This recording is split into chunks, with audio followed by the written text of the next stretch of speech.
हमें बताया जाता है कि आज से ठीक 10 साल बाद एक तबाही आने वाली है। धरती ऐसी जबरदस्त तबाही झेलेगा कि गूगल मैप भी बोलेगा, भाई यहाँ कुछ था क्या? इस तबाही के पीछे होंगे 5 ओपी लेवल के लोग, इतने ताकतवर कि एक एक्सप्लोजन होगा और पूरी धरती बोलेगी गेम ओवर। अब कहानी में एंट्री होती है एक समझदार बंदे की, जो सोचता है कि अगर फ्यूचर में ऐसा होने वाला है तो मैं उन बच्चों को पहले ही सही रास्ते पर ले चलूं। अब दिखती है एक शांत लाइब्रेरी, वहाँ एक लड़का किताब पलट रहा था।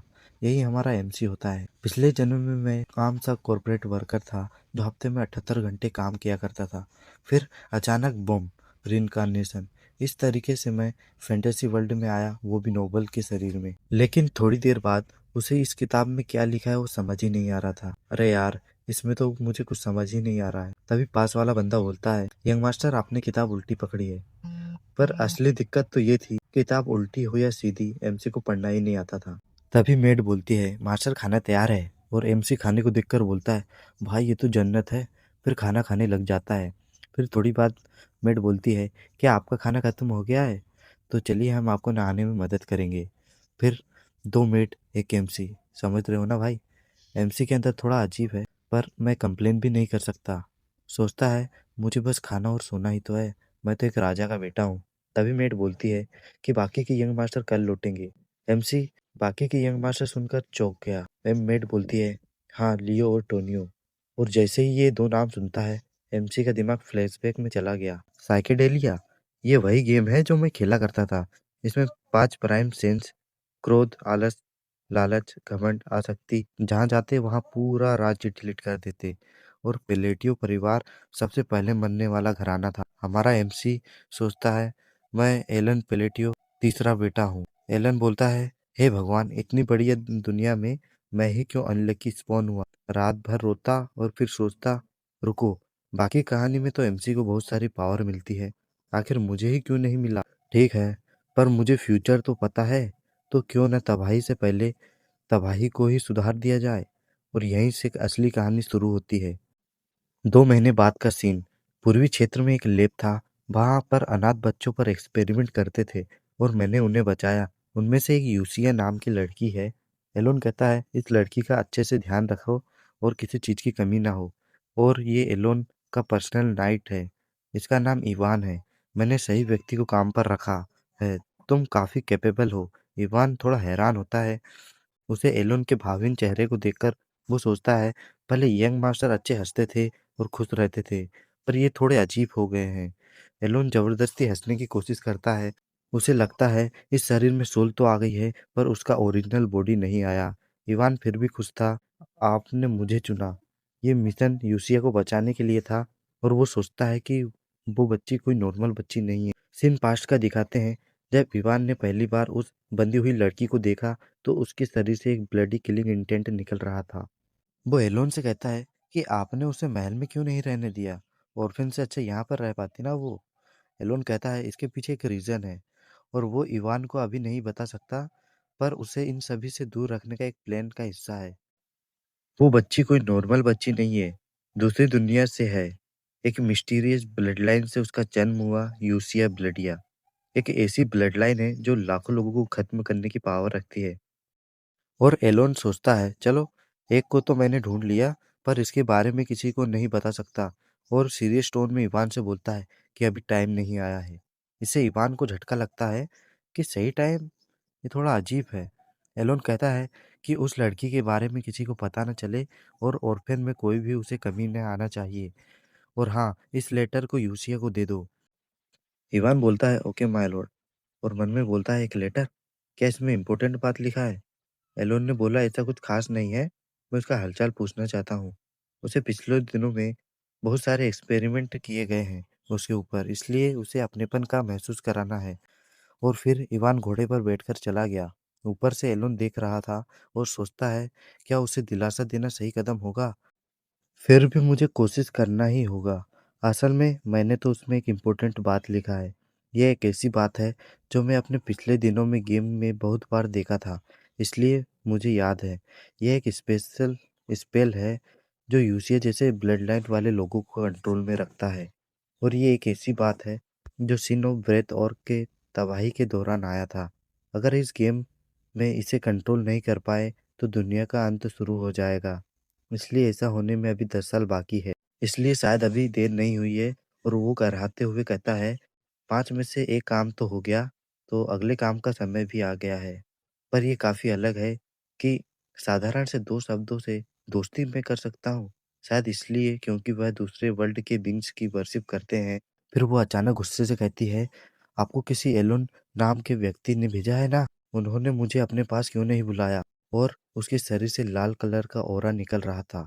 उसका चेहरा बहुत क्रूअल लग रहा था। उसे देखकर इवान के माथे में पसीने टपकने लगा। वो बोलता है, यह क्या है? क्या वो क्या वो ऑरा है? केवल वही लोग मास्टर लेवल तक पहुँच सकते हैं जो माना को मैनिफेस्ट कर सकते हैं। क्या ये मास्टर लेवल पर पहुँच गई है? क्या? फिर इवान घबराते हुए बोला, मास्टर ने बोला है, अभी सही टाइम नहीं आया है। यूसिया बोलती है, केवल मास्टर ही मेरे बारे में इतना सोच सकते हैं। और वह खुश हो जाती है। इवान को सब समझ में आ गया। वह थी ब्लड क्वीन यूसिया, क्रोध और विनाश की पैदाइश। और वह अपना हाथ तलवार की तरफ बढ़ा रहा था। उधर हमारा एलोन शांति से सो रहा था और वो भी खुश कि उसने अपने लिए थोड़ा वक्त खरीद लिया है। उसे नई एनर्जी महसूस हो रही थी, जैसे कि चांद भी उसकी मदद कर रहा है। और सो जाता है। एलन सोचता है, अगर इसे सही रास्ता दिखाया गया तो फ्यूचर बदल सकता है। चलो 5 में से 1 काम कंप्लीट हो गया, अब नेक्स्ट टारगेट की बारी। गाइस, अगर आपको वीडियो पसंद आया होगा तो वीडियो को लाइक और एक सब्सक्राइब जरूर से कर लेना, क्योंकि नेक्स्ट पार्ट बहुत जल्दी ही आ रहा है। एलोन लाइब्रेरी में दूसरे बॉस की जानकारी के बारे में ढूंढ रहा था, पर तभी इवान भागते हुए आता है और कहता है, आपने मुझे जो काम दिया था दूसरे बच्चे को बचाने का, वो मिल चुका है यंग मास्टर। एलोन बोलता है कि तुम उसके साथ अच्छे से पेश आए और अच्छे से बात किया ना? इवान कहता है, जब मैं गुलाम बेचने वाले लोगों से उसे बचाया, बस इतना ही कहना ही था कि कोई दरवाजे को लात मार कर खोल देता है। और कहता है, कैसे हो मेरे छोटे भाई एलोन? ये था काउंट पेलेटियो का दूसरा बेटा टोनी पेलेटियो। वाह, कितना अच्छा है, एक अनपढ़ किताब पढ़ रहा है। क्या तुम आजकल पढ़ना सीख रहे हो? अरे तुम्हारा भाई तुमसे कुछ पूछ रहा है, जवाब दो। एलोन सोचता है कि इसे असली एलोन कैसे बर्दाश्त करता था। मेरा तो मन कर रहा है कि जैसे मैं इसे एक थप्पड़ मार दूं, पर वो असली एलोन जैसा नाटक करने लग जाता है और घुटनों के बल बैठकर माफी मांगता है। और टोनी घमंडी होकर एलोन के माथे पर पैर रखता है। पर तभी एक छुरी तेजी से टोनी के मुंह के सामने से निकलकर दरवाजे पर धंस गया। टोनी पीछे मुड़कर देखता है। तभी एक बंदा कमरे में आता है और कहता है, तुम लोग इतना हंगामा क्यों मचा रहे हो? टोनी कहता है, क्या बकवास है? और दूसरा बंदा गुस्से से बोलता है, मुझे सुबह सुबह खून बहाने का कोई मन नहीं है, इसलिए तुम दोनों यहाँ से चले जाओ। ये था लियो पेलेटियो, अंडरवर्ल्ड का बड़ा नाम, किंग ऑफ सरेक्सन नाम से जाना जाता था। और टोनी को चरस गांजे के कारोबार से जाना जाता था। एलोन को याद आता है कि गेम में पेलेटियो परिवार बहुत जल्द ही खत्म हो गया था, पर उनकी ताकत जब तक बहुत बढ़ गई थी। ये दोनों भाई फैमिली हेड बनने के लिए एक दूसरे के जानी दुश्मन थे। उनकी लड़ाई देखकर एलोन साइड से निकल जाता है, क्योंकि उसका फैमिली हेड बनने का कोई इरादा नहीं था। अगर मुझे सचमुच यहाँ पे जिंदा रहना है तो मुझे इन सब से दूर रहना पड़ेगा। उसे देखकर इवान सोचता है कि क्या ये वही बंदा है जो उन 2 जगह के बारे में जानता था, जहाँ बच्चों को गुलाम बना रहे थे और एक्सपेरिमेंट किया जा रहा था। इवान इन सब के बारे में सोच ही रहा था। एलन उसको देखकर सोच बोलता है कि तुम क्या सोच रहे हो? पर अभी भी इवान के मन में बहुत सारे क्वेश्चन चल रहे होते हैं। अभी के लिए तो एलन आराम कर रहा था। तुमने कहा था कि तुमने दूसरे बच्चे को बचा लिया है, जिसके बारे में मैंने तुम्हें बताया था। इवान कहता है, हाँ, पर वो बच्चा भी कोई नॉर्मल बच्चा नहीं है। फिर एलोन बोलता है कि मैंने कब कहा था कि वो कोई नॉर्मल बच्चा होने वाला है? और एलोन के थ्रू हमें उस बच्चे के बारे में बताया जाता है कि दूसरा बच्चा सेंट्रल नेशन के कालियन किंगडम से बिलोंग करता है और उसका नाम ड्यूस मैकेलियन है, साइकेडेलिया का दूसरा बॉस। उसे बचपन में ही मजदूर के लिए बेच दिया गया था और उसके साथ बेकार सलूक करते थे, और बाद में जाकर वो सिन ऑफ स्लोथ बन गया और तबाही का दूसरा इंसान था। और वह सभी राज्य को भयानक तरीके से नष्ट और खत्म कर देता है, इसलिए उसे सिन ऑफ स्लोथ कहा जाने लगा। और मैंने इवान को कई बार सलाह दी कि उसके साथ अच्छे से बात करे, और उसके बारे में सोचते ही गेम की सभी यादें उसके दिमाग में ताज़ा हो गई और वो काँप रहा था। इसलिए मैंने उसको अपने पास नहीं बुलाया बल्कि ऑर्फन भेज दिया। इवान कहता है, मुझे ऐसा ही लगा था। तो क्या आपने दूसरी चिट्ठी दूसरे बच्चे के लिए लिखा था? एलोन कहता है, मैं उसके साथ थोड़ा अच्छा रिलेशनशिप बनाना चाहता हूँ। और एलोन ने यूसिया का हालचाल पूछा और उससे कहा कि दूसरे बच्चे का ध्यान रखना। अगले सीन में हमें ड्यूस को दिखाया जाता है। सभी बच्चे खेल रहे थे और वो दूर अकेला खड़ा था। तभी उसके पास कोई चलकर आता है और कहता है, तो वो तुम हो? तुम्हारे हाथों पर ये निशान, मैं जानती हूँ तुम्हें ये निशान किसने दिया। ये निशान शैडो गोट ने दिया है ना। वेल कॉन्ग्रेचुलेसन, तुम्हें ग्रेट मून ने चूज किया है। और ये कहने वाली हमारी यूसिया थी और हाथ बढ़ाकर कहती है, अगर तुम मेरे मास्टर के प्रति वफादार रहते हो तो तुम्हें तुम्हारा रिवेंज मिलेगा और तुम्हारे साथ कोई अन्याय नहीं किया जाएगा और मैं तुम्हारे साथ रहूंगी। और भाई ग्रेट मून ऑर्गेनाइजेशन के बारे में एलोन को भी कुछ नहीं पता है, इसे तो यूसिया ने बनाया है। अपना संदेश देकर वो एलोन का चिट्ठी अपने पास रख लेती है और अब मास्टर को जवाब देने का समय आ गया और वो अपने खत में सिंपल सा जवाब और अपने मास्टर को ग्रीट करती है। अगले सीन में हमें एलोन को दिखाया जाता है, वो तीसरे बॉस की जानकारी ढूंढ रहा था, पर तभी जोर से इवान गेट खोलता है और बोलता है, मास्टर एक अर्जेंट न्यूज है।